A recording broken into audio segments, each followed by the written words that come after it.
भारत में आज 2024 लोकसभा चुनाव के पहले चरण का मतदान जारी है। 102 सीटों पर आज वोटिंग की जा रही है। लोकतंत्र का सबसे बड़ा पर्व मनाया जा रहा है, तो वहीं दुनिया के एक हिस्से में गणतंत्र का एक बड़ा नजारा दिखा, जहां मिसाइल चलाकर बदला लिया गया। ये बदला था इजराइल का ईरान के खिलाफ, जब आज उसने ईरान के 7 शहरों पर मिसाइल अटैक किए।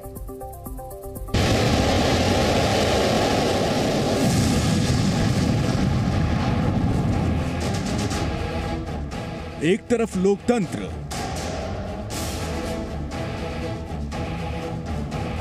दूसरी तरफ गणतंत्र।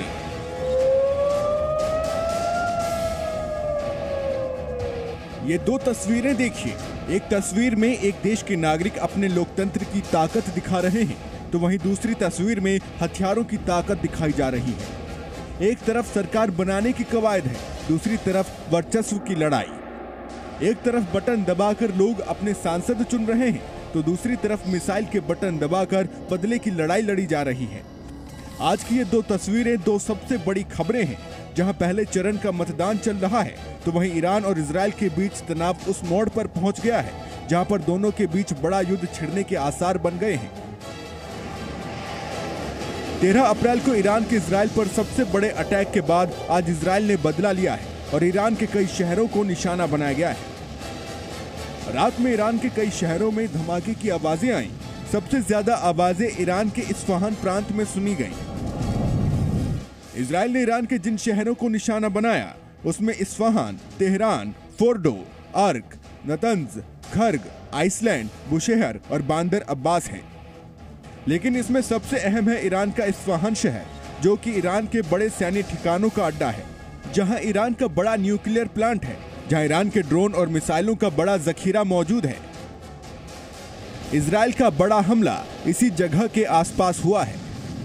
इजराइल का यह हमला नेतन्याहू की वॉर कैबिनेट के ठीक बाद हुआ, जिसमें उन्होंने साफ कर दिया था कि इजराइल अपने फैसले खुद लेगा, और इसी बयान के बाद ही उनके इस कदम का अंदेशा लगाया जा रहा था। इसके अलावा तेहरान आने वाले विमानों को भी डाइवर्ट कर दिया गया है। ईरान भले ही अभी हमले की पुष्टि नहीं कर रहा है।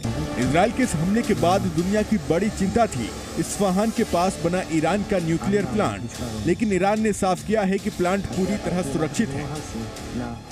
और 13 अप्रैल को इजराइल पर किए गए ईरान के अटैक के बाद ही दुनिया को डर था कि नेतन्याहू जवाबी हमला करने में देर नहीं लगाएंगे।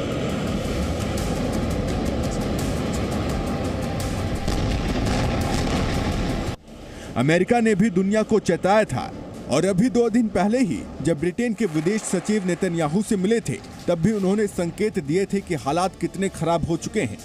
अब दुनिया भर में ये डर है कि कहीं ईरान ने इस हमले के बाद बड़ा एक्शन ले लिया तो एक बड़ी जंग की शुरुआत हो जाएगी, क्योंकि ईरान के राष्ट्रपति पहले ही साफ कर चुके थे कि किसी भी हमले का जवाब बड़े तरीके से दिया जाएगा। इससे पहले यूएन चीफ भी ये कह चुके हैं कि मिडिल ईस्ट चाकू की धार पर खड़ा है।